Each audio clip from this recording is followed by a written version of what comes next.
Assalamualaikum warahmatullahi wabarakatuh. Halo guys semuanya, semoga sehat selalu, panjang umur dan jembar rezeki ataupun banyak rezeki. Semoga usahanya lancar dan juga diberkati sama Allah Subhanahu wa taala. Kembali lagi bersama Aceng guys. Kali ini kita bertemu di sinopsis film Brave. Aceng akan mencoba bercerita mengenai film ini. Oke, langsung saja teman-teman.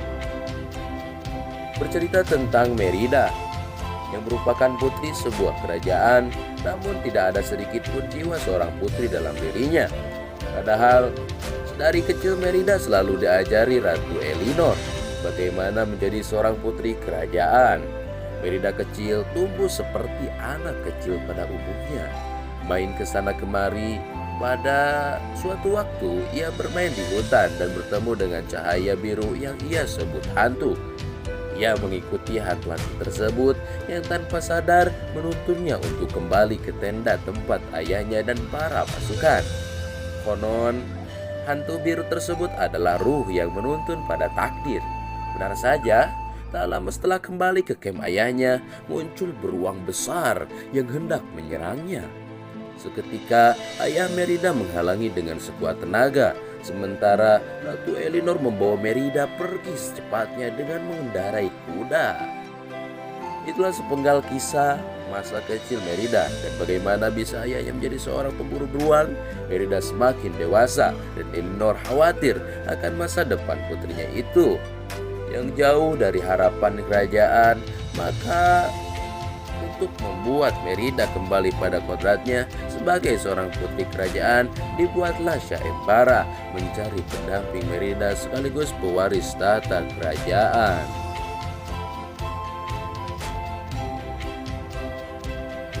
Oke guys, kita lanjut kembali bercerita tentang film yang satu ini.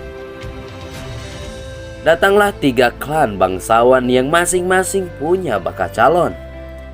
Bagi Merida, tak ada satupun dari mereka yang menarik. Namun, tiba-tiba Elinor mengatakan harus ada kompetisi. Dengan cepat disambar oleh Merida dengan mengatakan kompetisi panah. Di sebuah lapangan, masing-masing calon diberi kesempatan untuk memanah. Siapapun yang memanah tepat pada titik tengah sasaran menjadi pemenangnya. Setelah ketiganya mencoba, hanya satu yang tepat sasaran. Namun tiba-tiba datang seseorang berjubah putih. Dia tak lain adalah Merida. Dengan menggenggam sebuah busur panah, semua hadirin yang hadir kaget. Di rumah kaget, yang nonton kaget, semua yang like, comment, share juga kaget. Oh, tentu kaget. Lanjut. Elinor tampak tak langsung marah. Tak langsung. Elinor tampak langsung marah ketika melihat bahwa orang tersebut adalah Merida. Seolah tak peduli dengan ibunya yang marah, Merida membidik sasaran para calon satu persatu. Dan tak ada satupun yang meleset. Semua yang dipanah Merida pas di tengah. Cakep banget ya. Udah perempuan, turunan kerajaan, punya kelebihan, punya bakat memanah. Bagus sekali. Panah hatiku lah. Ya. Jangan ditembak aja tapi dipanah. Mungkin enak. Oke, lanjut guys. Dengan kesal Elinor menyeret Merida ke kamar dan memarahinya habis-habisan. Saat itulah Merida mengeluarkan semua isi hati yang dipendamnya selama ini, bahwa ia tidak ingin menjadi ratu atau putri ataupun apa itu. Merida meluap-luap hingga tanpa sadar mengayunkan pedang pada sebuah karpet di belakangnya hingga robek setengah. Pertengkaran diakhiri dengan kepergian Merida dan tangisan ibunya. Merida yang dipenuhi amarah masuk ke hutan dan di dalam hutan menemui hantu biru lagi. Pokoknya ini mungkin guys antara anak dan ibunya, mungkin anaknya itu punung guys ya, kalau bahasa Sunda punung guys.